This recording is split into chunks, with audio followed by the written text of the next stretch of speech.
Bonjour et bienvenue dans ce podcast qui traitera de l'échographie cardiaque. Comme pour toute échographie, vous prendrez le temps de saluer le patient, lui dire que vous êtes urgentiste, vous présenter et lui expliquer qu'il s'agit d'une échographie qui s'inscrit au sein de l'examen clinique de l'urgentiste et qui n'est en aucun cas une échographie équivalente à celle du cardiologue. Vous encoderez les données du patient dans la machine.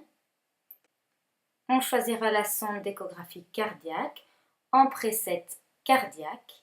Cette sonde est une sonde de petite taille qui permet le passage des ultrasons entre deux côtes. On sauvegarde le preset et on remarquera à ce moment-là une particularité très importante de l'échographie cardiaque, c'est que le repère qui se situe habituellement sur la gauche de l'écran est maintenant sur la droite de l'écran. Tout ce qui sera situé à droite de l'écran sera du côté du marqueur de la sonde. Ce marqueur sera généralement sur la gauche du patient, excepté pour une des coupes où il se retrouvera sur la droite du patient. Rappelez-vous que pour toute échographie conventionnelle, le repère est généralement vers la droite du patient. Pour l'échographie cardiaque, la seule coupe pour laquelle le repère sera vers la droite du patient est la coupe parasternale grand axe. Cette coupe nécessite qu'on dépose la sonde en parasternale aux environs des 2e et 4e espaces intercostaux, là où on a la meilleure image, avec le repère situé vers l'épaule droite du patient. C'est une coupe qui donnera donc une image sur l'écran en miroir du cœur. Nous aurons l'occasion de découvrir cette image un peu plus loin dans le podcast et de vous l'expliquer plus clairement.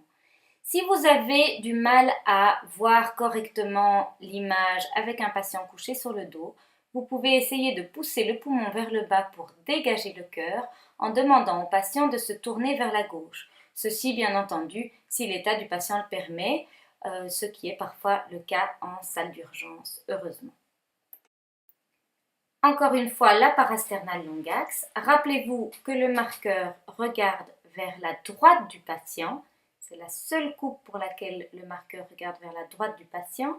Si vous avez du mal à trouver la bonne image, n'hésitez pas à faire des petits mouvements de torsion de la sonde de gauche à droite ou de becquer cette sonde un petit peu afin de bien dégager l'image. Vous pouvez aussi longer le sternum jusqu'à ce que vous trouviez une belle image. Pour obtenir une belle coupe, n'hésitez pas à mettre de la profondeur afin de dégager la paroi postérieure du cœur d'une part et l'aorte descendante que l'on peut voir sur cette coupe. Voici une image de parasternale long axe. C'est une image en miroir du cœur. Nous avons le ventricule droit, la chambre de chasse aortique, l'oreillette gauche et le ventricule gauche. Cette coupe permettra d'analyser la fonction cardiaque entre autres et pour vérifier que cette fonction cardiaque soit satisfaisante, il faut regarder le feuillet antérieur de la valve mitrale qui s'ouvre et qui va presque claquer contre le septum d'une part et d'autre part, si vous imaginez que vous êtes un globule rouge, la contraction du septum et de la paroi postérieure du ventricule gauche vous donne envie de vous enfuir dans la chambre de chasse aortique. Si tel est le cas, c'est a priori une bonne fonction cardiaque évaluée de manière visuelle.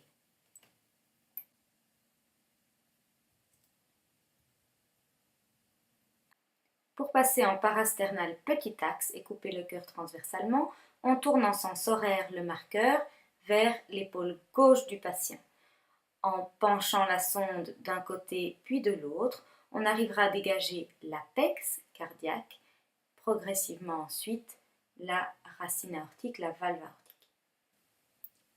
Voici la coupe transversale du cœur qu'on obtient. Ici, cette coupe passe par la valve mitrale. On voit bien cette valve mitrale s'ouvrir au centre de l'image. Vous voyez ici le signe qu'on appelle le signe des kissing lips ou fish mouth. Voilà ensuite la coupe qui passe sous la valve mitrale, qui est une coupe qui passe à hauteur des piliers et qui permet d'apprécier la cinétique segmentaire de chaque paroi du ventricule gauche. Puisqu'il est coupé de manière transversale, on y voit bien toutes les parois. Un peu plus bas, on trouve une coupe qui passe presque par l'apex et qui permet à nouveau d'apprécier la contractilité de chaque paroi du cœur. Si on becque maintenant vers le dessus de la valve mitrale, vers l'aorte, on trouve la tricuspidie aortique au centre de l'image, qui est le signe de Mercedes inversé. Passons maintenant à la coupe apicale 4 cavités. On se met sous le mamelon ou dans le pli sous-mammaire chez la femme et le marqueur regarde cette fois vers le creux axillaire gauche du patient. Voici une coupe 4 cavités idéale.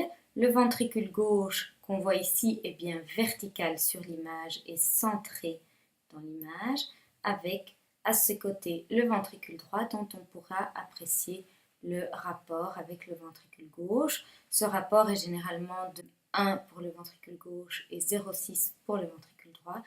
À partir d'un rapport 1,1, on définira une dilatation du ventricule droit. Voici la coupe en dynamique, le ventricule gauche bien vertical sur l'image et le ventricule droit à ses côtés.